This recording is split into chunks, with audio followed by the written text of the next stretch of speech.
Okay, I was sent this video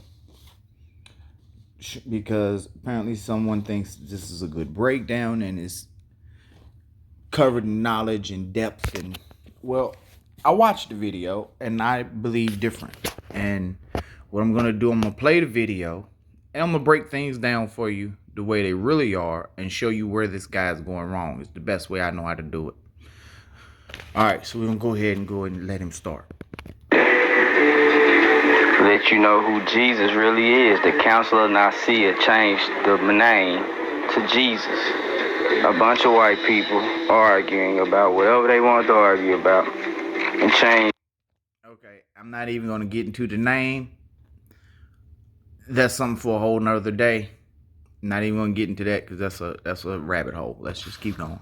The name to Jesus. King James, a black man, wrote this Bible. I'm gonna start in Revelation. King James didn't write a single word. He had a bunch of Hebrew scholars translate it from one language to another. King James didn't literally write anything nor tell anyone to change anything other than the language it was written in. But again, the story for a different day. Who Jesus Christ really is. Revelation chapter 1, verse 18 says, I am he that liveth and was dead, and behold, I am alive forevermore. Amen. And have the keys of hell, Hades, and of death. Revelation chapter 9, verse 1 says, a star. And the fifth angel sounded, and I saw a star fall from heaven unto the earth, and to him was given the key of the bottomless pit, hell. All right, let's stop this brother here. All right, we're going to go to Revelations 1 and 18. We're going to read that because that's not what it's talking about here. All right, so we're going to go ahead and start him off with where he messed up from start. We're going to go to Revelations chapter 1, verse 18.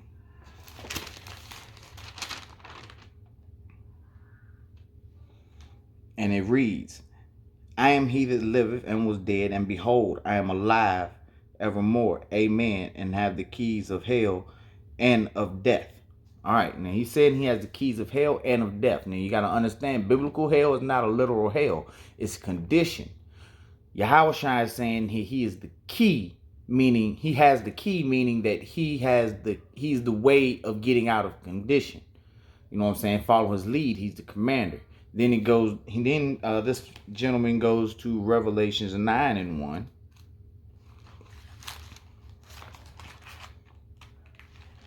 All right, Revelations chapter 9, verse 1. And the fifth angel sounded, and I saw a star fall from heaven unto earth, and to him was given the key of the bottomless pit. Okay, and notice, there's a bottomless pit in this verse, but in 1 and 18, there is no bottomless pit. It's just hell. Revelation 9 and 1 says nothing about hell, just the bottomless pit. Hell and the bottomless pit is two different things. Let's go ahead and break down Revelation 9, because Revelation 9 is actually talking about World War I, that is a future prophecy. Okay, so the bottomless pit in here is Europe and the Europeans, Edomites. Go to Job 30 and read that. It'll break it down for you. Verse 2, and he opened the bottomless pit, and there arose a smoke out of the pit as the smoke of the great furnace, and the sun and the air were darkened by reasons of smoke of the pit. All right, this is talking about war. What happens when you have war? You have a lot of bombs, you have things like that, and smoke comes up. All right, verse 3, there came out of the smoke locusts upon the earth, and upon them was given power, as the scorpions of the earth have power. Okay, these locusts are actual planes with, you know what I'm saying, with the ability to cause damage from the sky. Scorpions sting from their tails. These planes actually had gunners in the back of the plane, because in World War I, they couldn't shoot out the front of the plane because it would mess up the propellers and the planes would crash. So they had to shoot from the rear of the plane like a scorpion. Okay, verse 4, And it was commanded them that they should not hurt the grass of the earth, neither any green thing, neither any tree, but only those men which have the seal of God, but have not the seal of God in their foreheads. Okay, now when you pay attention, I want you to notice locusts eat plants. These locusts are told not to touch plants, just people. You know what I'm saying? Black countries, melanated countries were not the target. Those people were not targets. You have to think about who was the targets in these, who was the two sides fighting. It was Germany, Germany, Austria, Hungary, Bulgaria, and the Ottoman Empire versus Great Britain, France, Russia, Italy, Romania, Japan, and the United States. This is Esau versus Esau. Go to Revelation 7 and 9. These people don't have the seals. You see what I'm saying? It's also covered in Hebrews 8 and 10. Let's keep going. You might also want to look into the Balfour Declaration.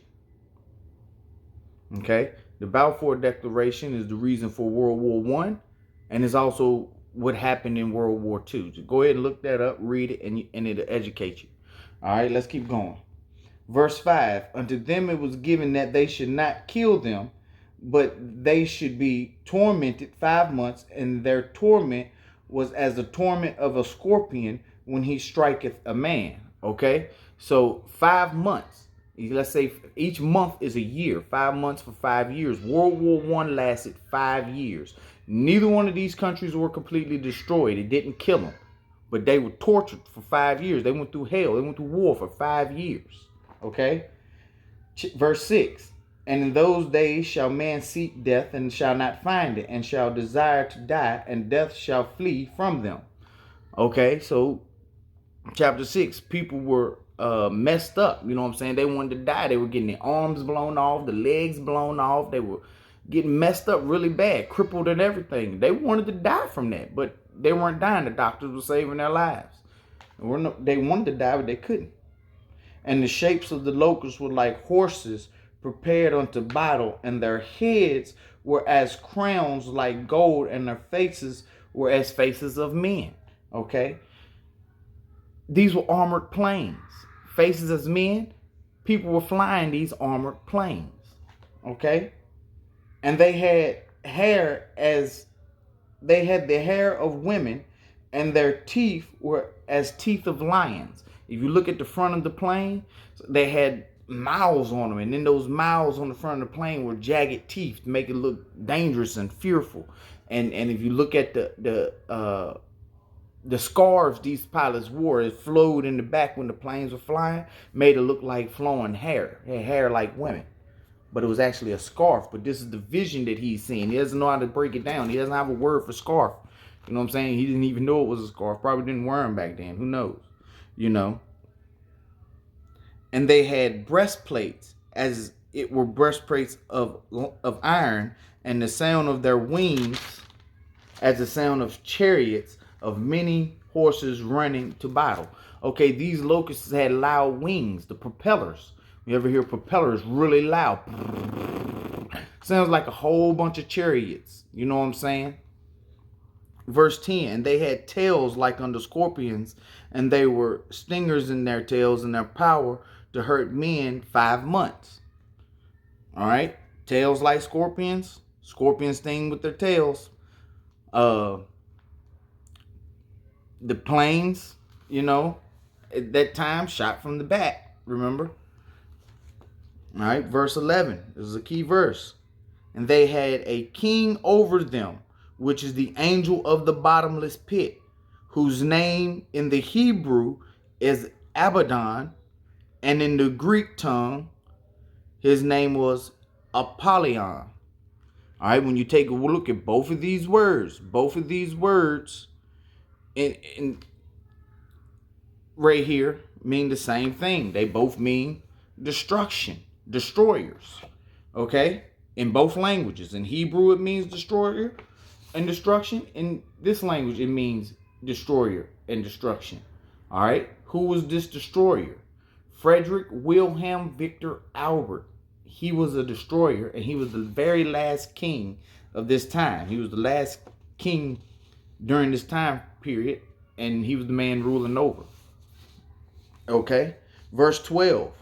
One woe is past, and behold, there come two woes more hereafter. Okay? The first woe was mentioned in 11:14, and then the next woe is 12:12. So those two woes that came after this one, you got to go to 11, Revelation chapter 11, verse 14, and then the next woe after that one was Revelations 12:12. These are all prophecies that have yet to happen when John is given this vision. These are just a vision he's having, okay? So let's continue, being that I don't already fixed Revelations 9:1 for him, because the morning star is not even mentioned in this verse. Okay, so let's keep rolling. Now, everyone heard Lucifer fell from heaven, not Jesus. But Jesus got the keys to hell and Hades, the bottomless pit. So, if Jesus got the keys to hell and the bottomless pit, let's stop him right here. Does Jesus have the keys to hell and the bottomless pit? No.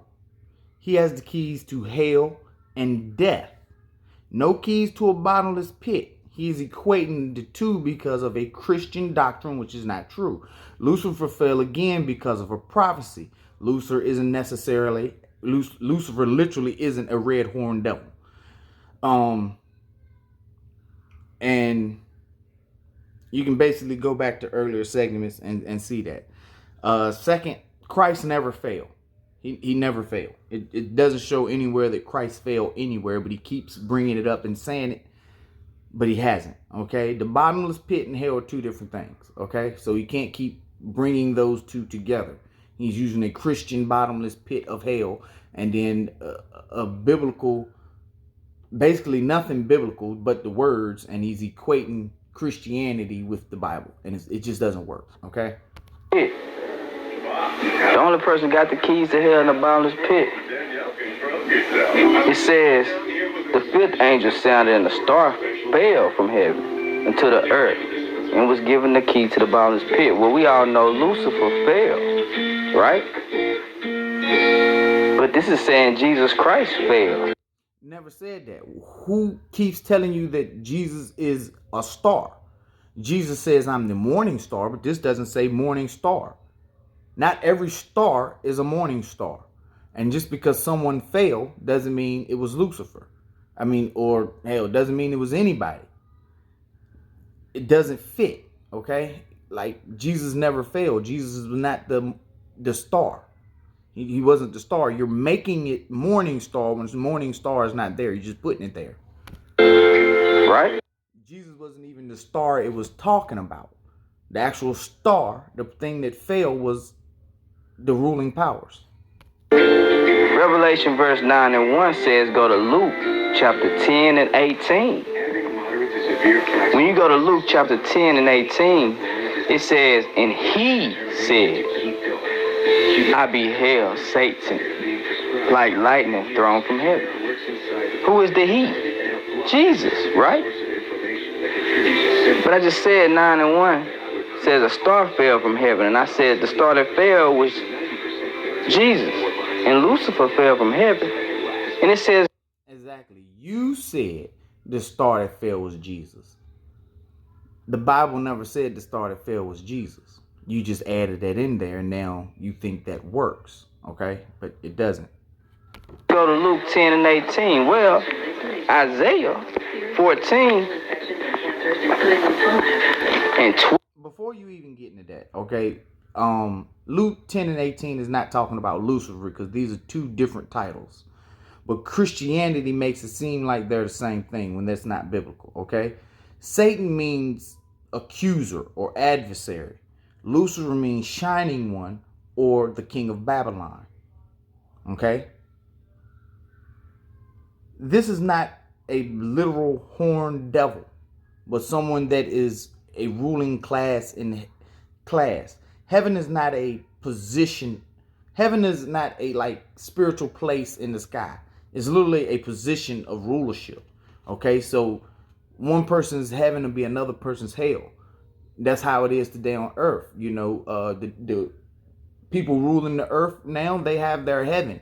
And us blacks, Hispanics, and Native Americans, we're in hell. And when Christ returns, he's going to put us back in heaven, rulership, and everyone else is going to be in hell and go through what the hell we had to go through for 1,000 years. It's just the way it works. It's what the Bible says. Hell says to go to Luke 10 and 18. When you read Isaiah 14 and 12, it says, "How art thou fallen from heaven, O Lucifer, son of the morning? How art thou cut down to the ground, which did weaken the nations?" Okay, I made a video of this, covering this on TikTok. You can refer back to it. It's about a minute long. Won't kill you, but anyway, Lucifer in that verse, when he says, "I saw Lucifer," let's go to it real quick. It's Isaiah 14:12.